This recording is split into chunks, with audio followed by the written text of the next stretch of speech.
now, and the head of NDC's legal team, Abraham Amaliba, has described President Akuffo Addo's comments on the Auditor General as needless. Speaking on TV3's morning show New Day, he noted the action from the president marks of impropriety because of the comments he made specifically relating to the former Auditor General Daniel Domelevo and how he was hounded out of office. You remember some of their communicators and some institutions aligned to the MPP said that Domelevo was the best appointee that Mahama has ever appointed. But when he then focused his attention on the current administration and was pointing out at the wrongs in the current administration, you saw what happened.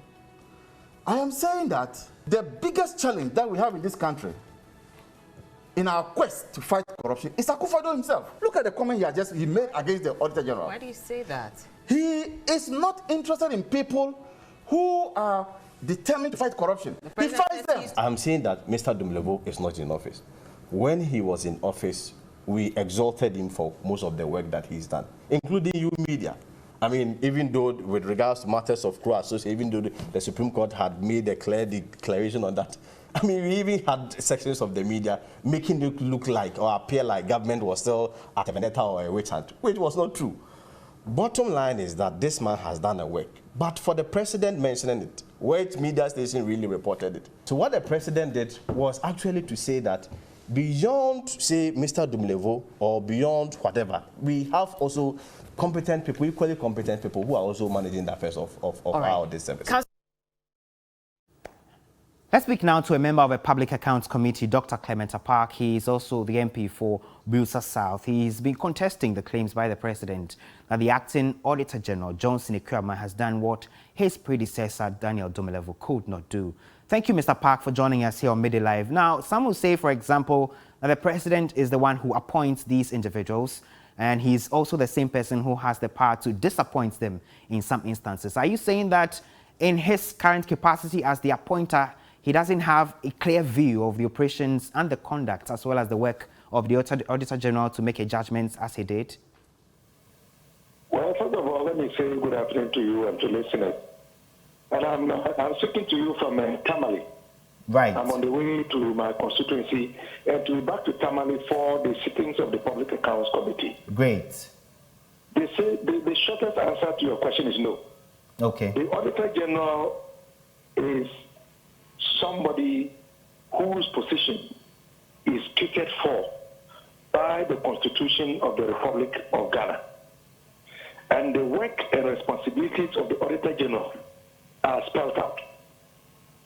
So yes, whilst our Constitution in its current form gives the power to the executive president to make such appointments, the appointees are not supposed to work to make the appointor happy. Okay. And that is why we have to draw the line. It is tried knowledge that the only reason why today we have the current acting Auditor General who is being eulogized by the current president is because Domelevo was so courageous and independent-minded, and he had shown capacity to work in the interest of Mother Ghana by holding appointees of the current government and the current president accountable.